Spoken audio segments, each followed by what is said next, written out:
In this video, we'll walk through an example of sketching a parametric or a plane curve. And that is a curve that is defined by a set of parametric equations. So let's say we have this set of parametric equations, x equals 3t and y equals t squared minus 4. We want to sketch it over the interval of t between 0 and 3. Of course, you could sketch it farther. I like to start at 0, so that's where we'll do it.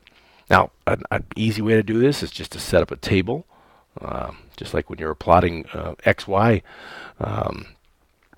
equations, but now we've got an extra parameter here. So t, x, and y, plug in some values of t, and we're given the values in this case, so we're going to start with 0, and then we'll go to 1, and then 2, and 3.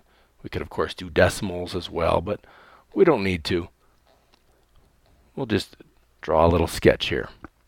All right, when t is 0, let's just start with all of the x's. When t is 0, we've got 3 times 0, so just 0. When t is 1, we have 3 times 1, 3. We've got multiples of 3 here. 3, 6, 9. Okay, when t is 0, y is 0 minus 4, so negative 4. And when t is 1, we've got 1 squared minus 4, so 1 minus 4 is negative 3. And then 2 squared minus 4, well, that's 0, nice. And then 3 squared minus 4, 9 minus 4 is 5. So now we have our ordered pairs, 0, negative 4, 3, negative 3, 6, 0, and 9, 5. And we just sketch those, plot those points. Here we have our x-axis and our y-axis. So 0, negative 4, let's start there. And we can plot a point. And I'm going to use this nice red to plot the points. I think that shows up a little bit better. And then we've got 3, negative 3. So 3 and negative 3, that comes right here. So this is starting to look like some form of a parabola. And then you've got 6, 0. So 3, 4, 5, 6. 6 is 0 right on the x-axis. And then you have 9, 5, 6, 7, 8, 9. 1, 2, 3, 4, 5. Right there.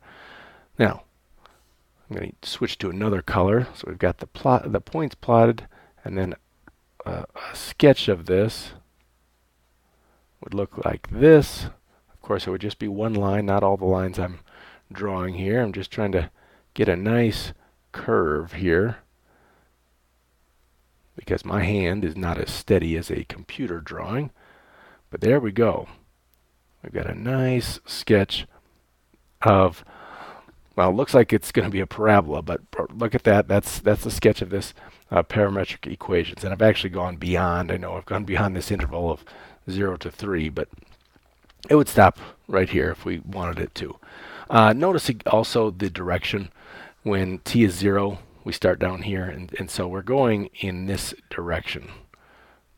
It doesn't always go from left to right with these parametric equations, but with this one, it does.